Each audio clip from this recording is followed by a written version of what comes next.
আসসালামু আলাইকুম ওয়া রাহমাতুল্লাহি ওয়া বারাকাতুহু। ইন্নাল হামদুলিল্লাহ ওয়াসসালাতু ওয়াসসালামু আলা রাসূলিল্লাহ বা'দ।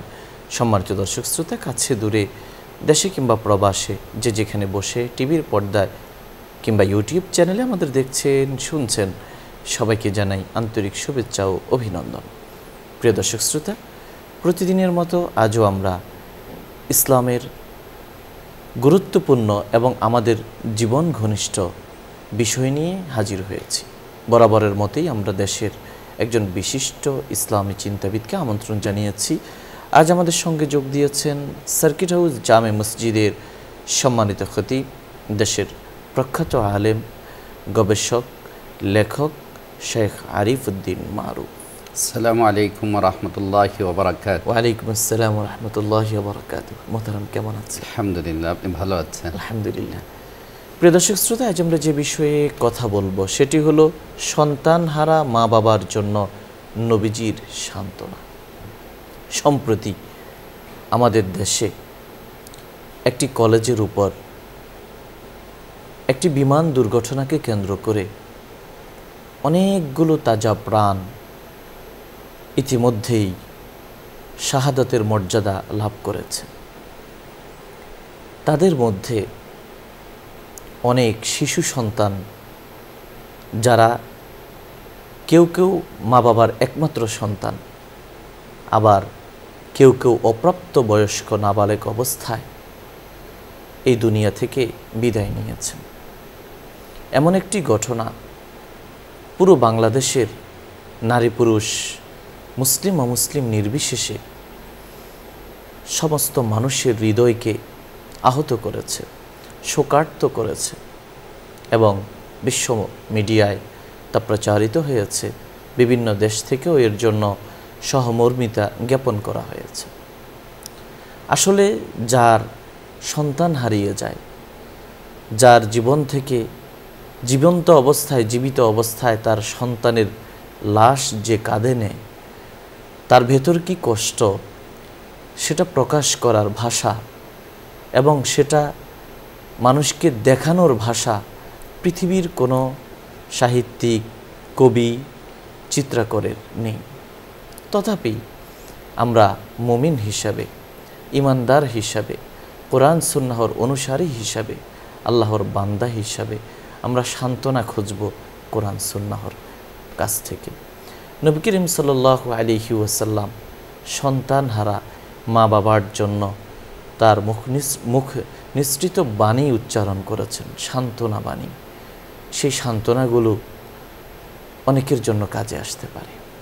বিশেষভাবে যারা মুমিন, তারা যদি সবরের সঙ্গে এবং সর্বোচ্চ সবরের পরাকাষ্ঠা প্রদর্শন করার মাধ্যমে এই সময়গুলো পার করতে পারেন, এই সুখকে সইতে পারেন, আশা করা যায় আল্লাহ তাআলা দুনিয়া এবং আখিরাতে তাদেরকে নিয়ামাল বদল বা উত্তম কোনো বদলা তাদেরকে দান করবেন।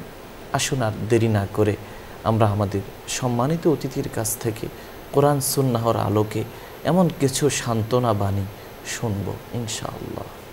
জাযাকুমুল্লাহ খায়রা। নাহমাদুহু ওয়া নুসাল্লি আলা রাসূলিহিল কারীম। আম্মা বা'দ। ফাআউযু বিল্লাহি মিনাশ শাইতানির রাজীম। বিসমিল্লাহির রাহমানির রাহিম। الذين إذا أصابتهم مصيبة قالوا إنا لله وإنا إليه راجعون صدق الله العظيم।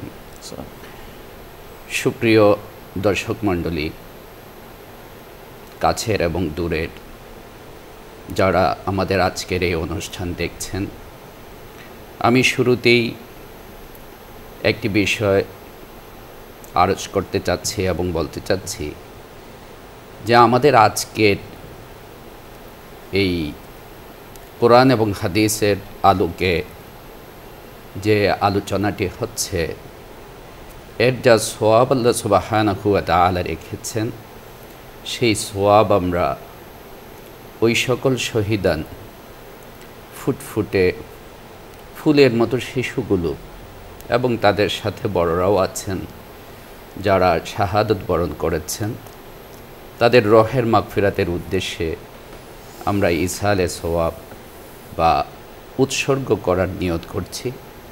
আল্লাহ সুবহানাহু ওয়া তাআলা আমাদের এই ইসালে সওয়াব এবং উৎসর্গকে কবুল করুন, আমিন। সাথে সাথে যারা আহত হয়েছেন এবং হাসপাতালে চিকিৎসাধীন আছেন, আমরা মহান রব্বুল আলামিনের দরবারে তাদের জন্য দোয়া করি। আল্লাহ সুবহানাহু ওয়া তাআলা স্বীয় কুদরতে এবং দয়া ও রহমতে তাদেরকে শিফায়ে কামিলা আজিলা আশু রোগ মুক্তি আল্লাহ তাআলা দান করুন, আমিন।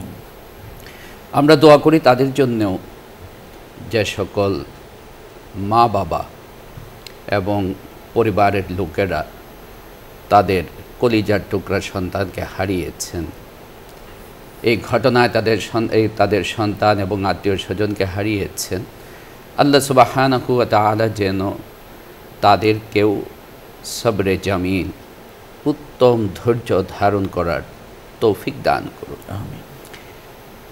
এ কথা বলার অপেক্ষা রাখে না যে একজন মা বাবা, একজন পিতামাতার জন্যে তার সন্তান কতটা প্রিয়। আমি এক কথায় বলতে পারি যে একজন পিতামাতার কাছে পৃথিবীতে, দুনিয়াতে সব কিছুর চাইতে, দুনিয়াতে যা কিছু আছে সব কিছুর চাইতে তার কলিজার সন্তানটা তার কাছে অত্যন্ত আপন, অত্যন্ত প্রিয়। এমনকি আমি বলবো যে মা বাবা তার নিজের চাইতেও বেশি তার সন্তানটাকে তিনি প্রাধান্য দেন, তার সন্তানটাকে তিনি ভালোবাসেন, সব কিছুতেই তাকে অগ্রাধিকার তিনি দান করেন। তাই এতেই আমরা বুঝতে পারছি যে বাহ্যিকভাবে যে সকল পিতামাতা এই ঘটনায় মাইলস্টোন স্কুল অ্যান্ড কলেজের যে বেদনাদায়ক ট্র্যাজেডি, যে দুর্ঘটনা, তারা তাদের সন্তানকে হারিয়েছেন, বাহ্যিকভাবে আমাদের কোনো ভাষা নেই বা আমাদের কোনো আসলে শক্তিও নেই, আমাদের জ্ঞান সীমিত, আমাদের বোধ সীমিত যে আমরা তাদেরকে সান্ত্বনা দিব, তাদেরকে কিছু একটা বলব। তবে এতটুকু বলা যায় যে আমাদের সকলের প্রিয় মুহাম্মদুর রাসূলুল্লাহ সাল্লাল্লাহু আলাইহি ওয়াসাল্লাম, যিনি আমাদের সকলের আশ্রয় এবং সকলের জীবনের সব কিছুর ক্ষেত্রে যিনি আমাদের জন্য নমুনা, উসওয়া, আমাদের জন্য আদর্শ, তিনি আমাদেরকে এ সম্পর্কে, এই ক্ষেত্রে কি দিক নির্দেশনা দিয়েছেন, কি সুন্নাহ তিনি আমাদের জন্য রেখেছেন, কি আদর্শ এবং নজির তিনি স্থাপন করেছেন, আমরা সেটা আলোচনা করলে, সেটা জানলে কিছুটা হলেও আমাদের একটা হৃদয়ের সান্ত্বনা আমরা ইনশাআল্লাহ খুঁজে পাব।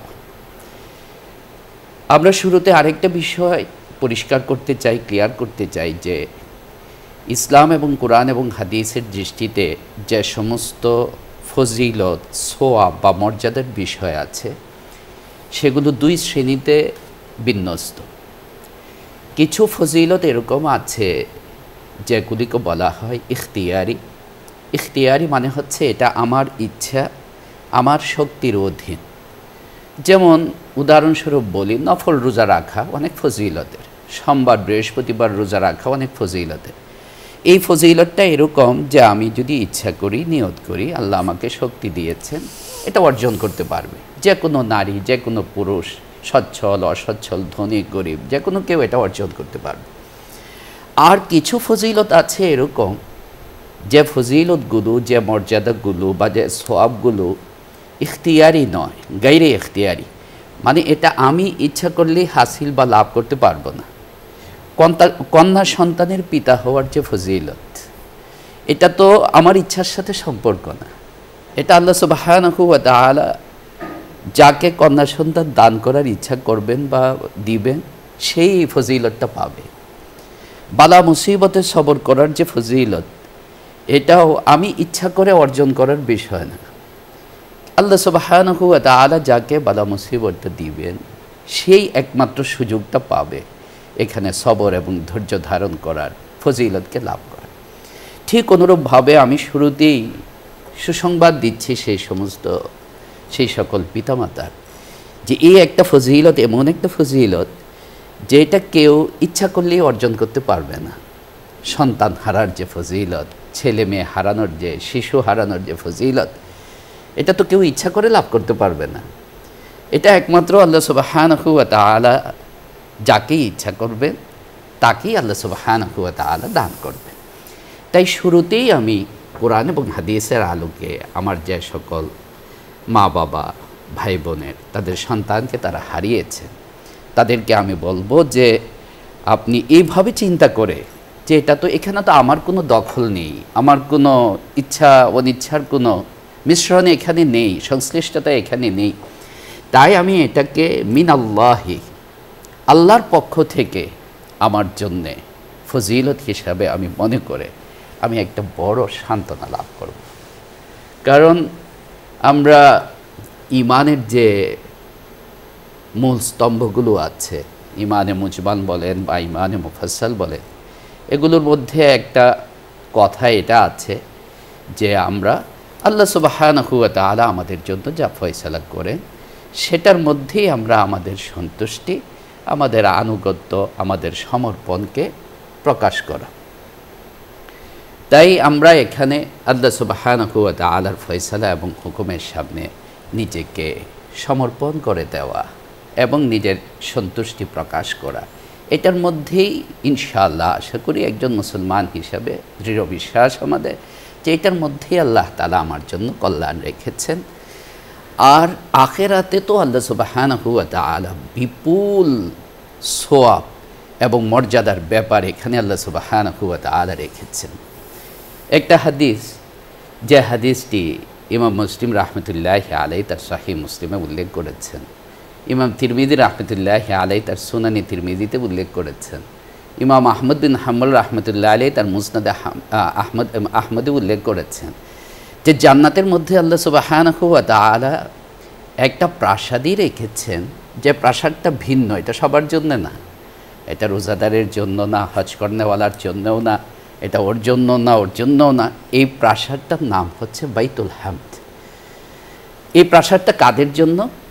হাদিসটা এভাবে এসেছে যে আল্লাহ রাসূল সাল্লাল্লাহু আলাইহি ওয়াসাল্লাম বলেন যে ইযা কাবাদাল্লাহু ইবনান লিআবদিন, আল্লাহ সুবহানাহু ওয়া তাআলা যখন কোনো বান্দা কোনো শিশু সন্তানের জান কবজ করে নেন, শিশু সন্তানকে মৃত্যু দেন, তখন আল্লাহ সুবহানাহু ওয়া তাআলা ফেরেশতাদেরকে জিজ্ঞাসা করেন এবং আল্লাহর শব্দগুলো দেখেন। আল্লাহ যে কত দয়াবান, আল্লাহ আসলে আমাদের প্রতি দয়া এবং কল্যাণই চায়, হয়তো আমরা বুঝি না।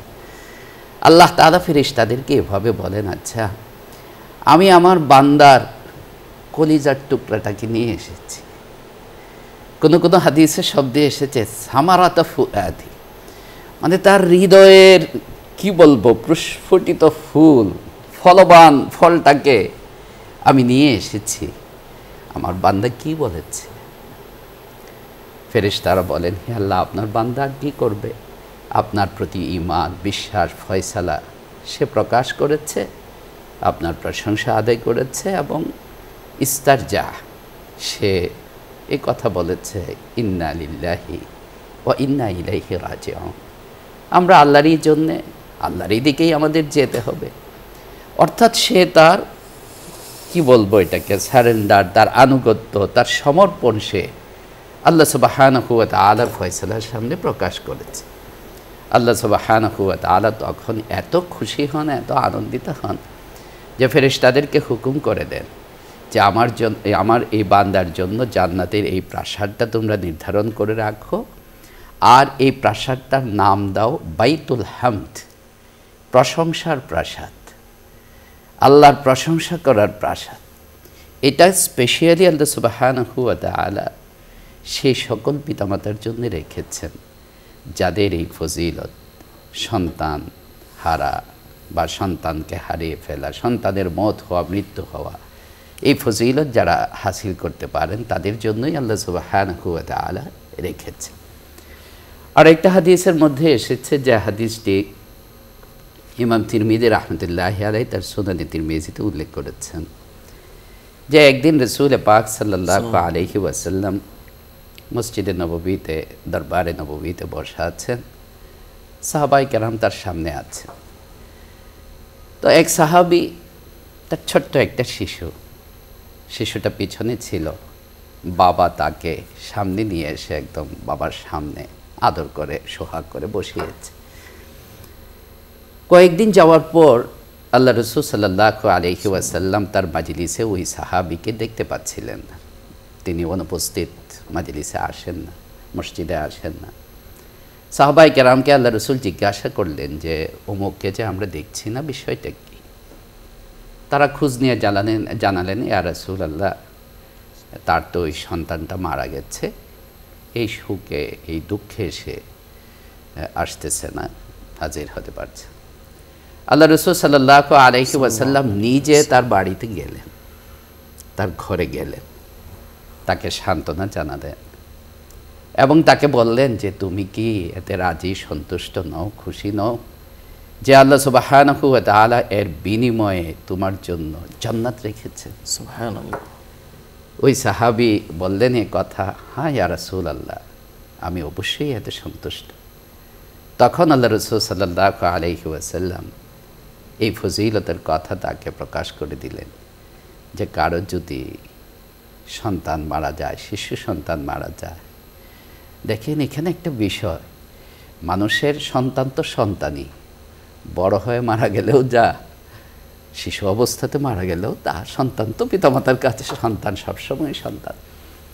কিন্তু তারপরেও এই যে বয়সটা, আমার তো মানে এই ঘটনাটা চিন্তা করলে যে বাচ্চাগুলির যে ছবি মিডিয়াতে আসছে, একজন পিতামাতার তার জীবনের সব স্বপ্ন ঘিরে থাকে এই বয়সের সন্তানটার প্রতি না।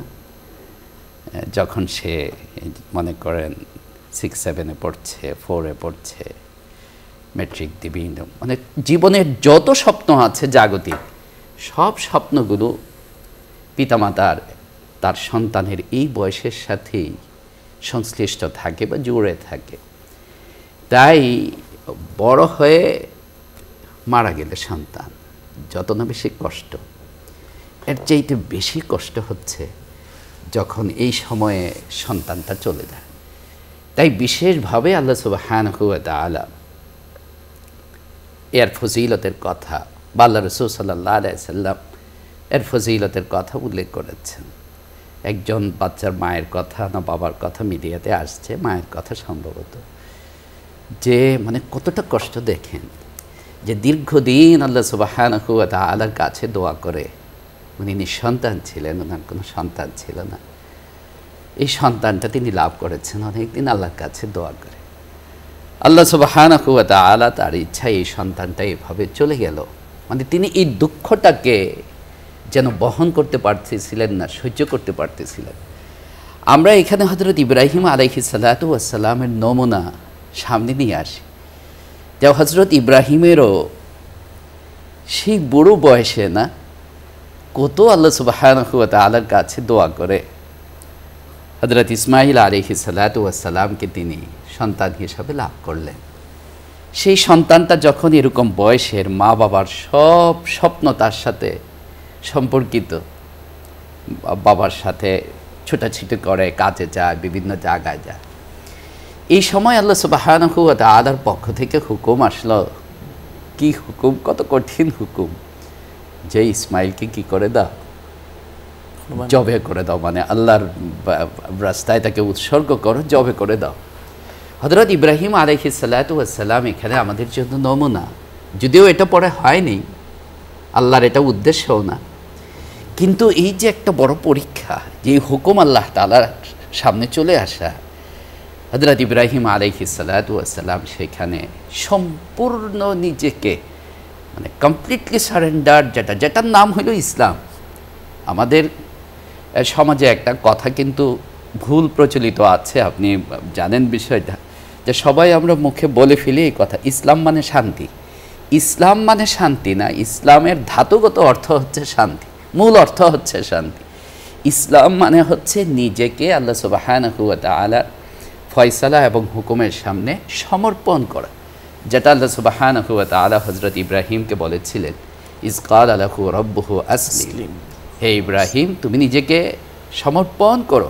ক্বালা আসলামতু লিরাব্বিল আলামিন, আমি বিশ্বজগতের প্রতিপালকের সামনে নিজেকে সমর্পণ করলাম।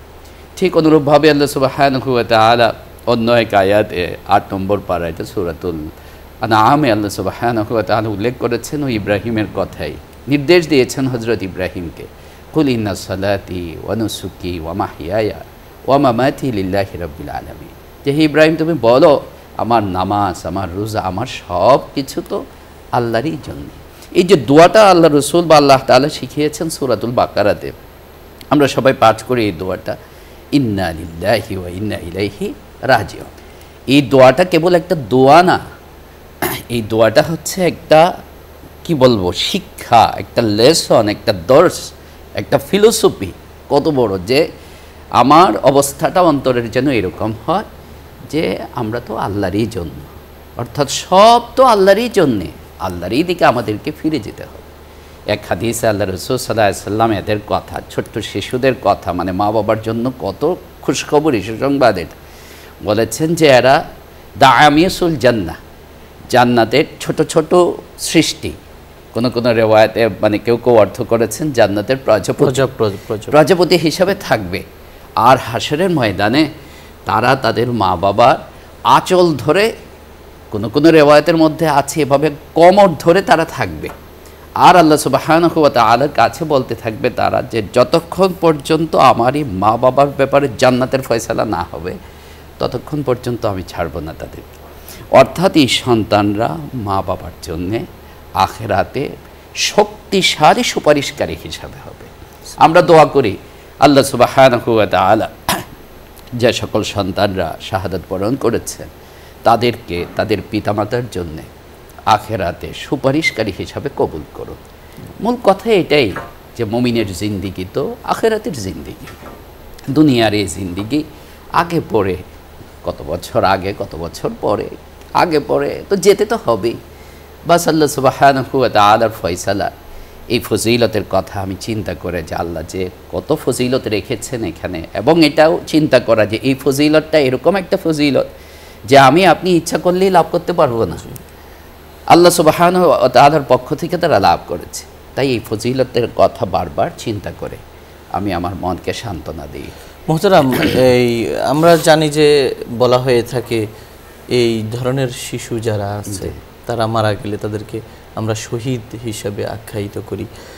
ইসলামী দৃষ্টিতে আসলে শহীদ কাকে বলে বা তাদের যে শহীদি মর্যাদা, এক্ষেত্রে এটার ব্যাখ্যা কি? এ ব্যাপারে সহিহ বুখারী শরীফে সুস্পষ্ট একটা হাদিস বিদ্যমান। জি, একদিন আল্লাহ রাসূল সাল্লাল্লাহু আলাইহি ওয়াসাল্লাম উপস্থিত সাহাবীদেরকে জিজ্ঞাসা করলেন, মা তাউদ্দুনা শুহাদা ফিকুম, তোমরা তোমাদের মধ্যে শহীদ বলতে কি বুঝো? আল্লাহ রাসূল সাল্লাল্লাহু আলাইহি ওয়াসাল্লামের সাহাবীরা যা মানে প্রচলিত এবং প্রসিদ্ধ যে অর্থ সেটাই বললেন, ইয়া রাসূলুল্লাহ শহীদ তো সেই যে যুদ্ধের ময়দানে আল্লাহ রাস্তায় যে মারা যাবে সে শহীদ। আল্লাহ রাসূল সাল্লাল্লাহু আলাইহি ওয়াসাল্লাম তখন আশ্চর্য হয়ে বললেন, না, এতে তো আমার উম্মতের শহীদের সংখ্যা অনেক কমে যাবে। এরপর আল্লাহ রাসূল সাল্লাল্লাহু আলাইহি ওয়াসাল্লাম কয়েক প্রকারের শহীদের কথা বললেন। তার মধ্যে এরকমও আছে যে আগুনে পুড়ে মারা যাবে, যে কোনো বড় মহামারীতে মারা যাবে, যে দুর্ঘটনায় মারা যাবে, যে কোনো বড় রোগে মারা যাবে, যে পানিতে ডুবে মারা যাবে, এরা সবাই হচ্ছে আমার উম্মতের শহীদের অন্তর্ভুক্ত। এই হিসাবে যে এর চাইতে বড় ঘটনা কি হতে পারে, এই হিসাবে এবং এই হাদিসের আলোকে নিঃসন্দেহে এরা শহীদের মর্যাদা পাবে ইনশাআল্লাহ। এবং যুদ্ধের ময়দানে যে শহীদ হয় তাদের ক্ষেত্রে কিন্তু এবার বিধানগত একটি পার্থক্য থাকে, যেমন কাফন, দাফন ইত্যাদির বিষয়ে, জানাজা, তো এদের ব্যাপারে সেটা না, স্বাভাবিক কাফন হবে, বাকি মর্যাদার দিক মর্যাদা দিবেন আল্লাহ সুবহানাহু ওয়া তাআলা, শহীদের মর্যাদা লাভ করবেন। আরেকটি বিষয় আমরা আপনার কাছ থেকে জানতে চাই, সেটা হলো যে অনেক কাফের শিশু, বাবা মা কাফির, তাদের যে সন্তানরা মারা যায় তারা কি এই মর্যাদাটা পাবে কি? এদের সম্পর্কে হাদিসের আলোকে আইমায়ে কেরামের, উলামায়ে কেরামের বিভিন্ন মত আছে। এর মধ্যে গ্রহণযোগ্য এবং প্রসিদ্ধ মত এটাই যে এরাও জান্নাতি হবে। সুবহানাল্লাহ, এরা জান্নাতি হবে এবং জান্নাতে আল্লাহ সুবহানাহু ওয়া তাআলা এদেরকে রাখবেন, ওই শিশু বাচ্চা কাচ্চা হিসাবে রাখবেন। দেখেন, মানুষের সুখের একটা কি বলবো মানে অবস্থা কিন্তু এটাই যে বাচ্চা কাচ্চা থাকা, আপনি সংসার আছে কিন্তু যদি সন্তান না থাকে কেমন যেন একটা মানে সুখটা অপূর্ণ রয়ে যায়। তাই আল্লাহ সুবহানাহু ওয়া তাআলা জান্নাতে এরকম বাচ্চা কাচ্চাদেরকেও রাখবেন যারা পরিবেশটাকে আনন্দমুখর রাখবে। সুবহানাল্লাহ। শুকরিয়া মোহতারাম, আপনি আমাদের বলছিলেন সন্তানহারা মা বাবার জন্য নবীজির সান্ত্বনা। প্রিয় দর্শক শ্রোতা, আমরা মুগ্ধ হয়ে শুনছিলাম আমাদের এই সময়ে যে সমস্ত মা বাবা তাদের সন্তানকে হারিয়েছেন তাদের জন্য কিছুটা হলেও তাদের দুঃখ, তাদের কষ্টকে প্রশমিত করতে পারে, তাদের দুঃখকে কমিয়ে আনতে পারে এমন কিছু নবী করিম সাল্লাল্লাহু আলাইহি সাল্লামের মুখে নিঃসৃত বাণী। আমরা আমাদের সময়ের সীমাবদ্ধতার কারণে এখানেই আলোচনার সমাপ্তি ঘটাতে হচ্ছে। তবে শেষ করার আগে রাব্বুল আলামিনের কাছে আমরা প্রার্থনা করতে চাই। আসুন আমরা আল্লাহর কাছে নিবেদন করি, আল্লাহ তাআলা যেন আমাদেরকে এবং তাদেরকে কবুল করেন। আলহামদুলিল্লাহি রাব্বিল আলামিন ওয়াসসালাতু ওয়াসসালামু আলা আশরাফিল আমবিয়াই ওয়াল মুরসালিন ওয়া আলা আলিহি ওয়া সাহবিহি আজমাইন।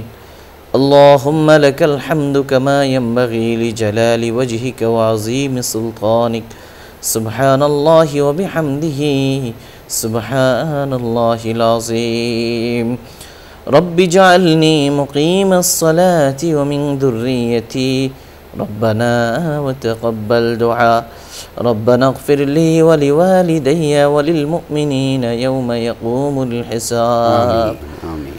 ربنا اغفر لنا ولإخواننا الذين سبقونا بالإيمان ولا تجعل في قلوبنا غلا للذين آمنوا ربنا إنك رؤوف رحيم آمين. ইয়া রাব্বাল আলামিন, আজ আমরা যে বিষয়ে আলোচনা করলাম, আলোচনা শুনলাম, আল্লাহ এই আলোচনা থেকে বক্তা শ্রোতা সবাইকে উপকৃত হওয়ার তৌফিক নসিব করুন। আমিন। আল্লাহ আমাদের দেশের এই ট্র্যাজেডিতে অনেক মা বাবা তাদের কলিজার টুকরা সন্তানকে হারিয়েছেন। আল্লাহ এই দুঃসময়ে তাদেরকে সান্ত্বনা দেওয়ার ভাষা আমাদের নাই। আল্লাহ আপনার নবী পাকের জবান থেকে বের হওয়া কিছু কথা, জান্নাতের সেই সুসংবাদের কথা, তাদেরকে শাহাদাতি মৃত্যু লাভের যে ঘোষণা, আল্লাহ তাদের জন্য জান্নাতে মা বাবার জন্য বাইতুল হাম নির্মাণের যে ঘোষণা, আল্লাহ এই সমস্ত ঘোষণা তাদের জীবনে শান্তি, তাদের জীবনে আল্লাহ কিছুটা হলো সবর জমিল ইখতিয়ার করার উসিলা আপনি বানিয়ে দিন। ইয়া রাব্বাল আলামিন, আমাদের সন্তানকে আপনি নেক সন্তান বানিয়ে দিন। আমাদের সন্তানেরা যে যেখানে আছে, যেখানে থাকে, তাদেরকে আপনি আপনার কুদরতি জিম্মায় রাখুন। আমাদের সন্তানদেরকে আপনি আমাদের স্বপ্নের চেয়েও বড় বানিয়ে দিন। আমাদের ইমানের যেই আমানত রয়েছে আল্লাহ, ইমানের যে পরম্পরা রয়েছে আল্লাহ, ইমান ও আমলের উত্তরাধিকার, ইমান ও আমলের আল্লাহ এই ধারাবাহিকতা আমাদের পরবর্তী প্রজন্মের মধ্যেও আপনি পৌঁছে দিন। আল্লাহ ফিতনার এই যুগে চারদিকে বিপদ, মহাবিপদ, চারদিকে নানা ধরনের আল্লাহ প্রতিকূল পরিস্থিতি রয়েছে। আল্লাহ এই সবের মধ্যে সন্তানকে বড় করা, নৈতিক মূল্যবোধে শিক্ষিত করা, আল্লাহ আপনার দ্বীনের পথে পরিচালিত করা বড় কঠিন হয়ে পড়ছে। আল্লাহ আপনি সহজ করে দিন। আল্লাহ আমাদের সন্তানদেরকে সুস্থ করে দিন, আমাদেরকে সুস্থতার নেয়ামত দান করুন। আমাদের দেশকে যে কোনো ধরনের ষড়যন্ত্র থেকে, কঠিন বিপদ আপদ থেকে হেফাজত করুন। ইয়া রাব্বাল আলামিন, আমাদের জীবনকে সুখ সমৃদ্ধিতে ভরপুর করে দিন। আমাদের মাকাসিদ হাসানাগুলোকে কবুল করুন।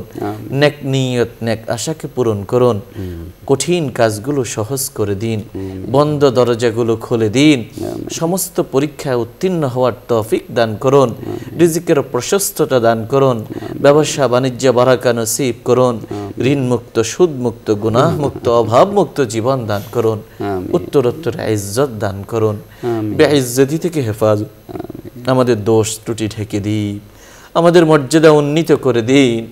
আল্লাহ আমরা আপনাকে ভুলে গেলেও আপনি আমাদেরকে ভুলে যাবেন না। আল্লাহ আমাদের গুনাহের কারণে, আমাদের পাপের কারণে, আমাদের অন্ধকারের কারণে আল্লাহ আপনি আমাদেরকে পাকড়াও করবেন না। আল্লাহ এমন বোঝা আমাদের উপর চাপিয়ে দিবেন না যা আমাদের পূর্বপুরুষদের উপর আপনি চাপিয়ে দিয়েছিলেন। আল্লাহ আল্লাহ কঠিন মহামারী দুরারোগ্য ব্যাধি থেকে, ক্যান্সার ব্যাধি থেকে আল্লাহ কঠিন রোগ থেকে আপনি হেফাজত করুন। আমাদের যাত্রাপথ নিরাপদ করে দিন, আমাদের ঘরবাড়ি শান্তির আলোয় বানিয়ে দিন, আমাদের প্রাতিষ্ঠানিক জীবনকে, সামাজিক জীবনকে সম্মানজনক করে দিন ইয়া রাব্বাল আলামিন। এই দেশের জন্য কল্যাণের ফয়সালা করে দিন, এই দেশের জন্য খাইরের ফয়সালা করে দিন। এই অনুষ্ঠানের মাধ্যমে দিনের যে খেদমাত হচ্ছে আল্লাহ, এগুলোর উসিলায় আল্লাহ আপনি আমাদের পরকালের জীবনকে সুন্দর করে দিন। যারা এর পেছনে রয়েছেন, যাদের পরামর্শে নির্দেশনায় এই কাজগুলো হচ্ছে আল্লাহ, তাদের সমস্ত সংকট আপনি দূর করে দিন, হেদায়েতের উপর তুলে দিন, সত্য পথে পরিচালিত করে দিন। সমস্ত বিপদ আপদ বালা মুসিবত থেকে বের হওয়ার পথ আপনি দেখিয়ে দিন। আমাদের দোয়াগুলোকে কালিমায়ে তাওহীদের উসিলায় আপনি কবুল করে নিন। সুবহান রাব্বিকা রব্বিল ইজ্জাতি আম্মা ইয়াসিফুন ওয়া সালামুন আলাল মুরসালিন ওয়ালহামদুলিল্লাহি রাব্বিল আলামিন। প্রিয় দর্শক শ্রোতা, এতক্ষণ ধরে অত্যন্ত ধৈর্য সহ আপনারা শুনছিলেন আপনাদের প্রিয় অনুষ্ঠান আলোকিত প্রতিদিন। পুরো সময় আমাদের সঙ্গে থাকার জন্য ধন্যবাদ। ওমা আলাইনা ইল্লাল বালাগ। আসসালামু আলাইকুম ওয়া রাহমাতুল্লাহি ওয়া বারাকাতুহু।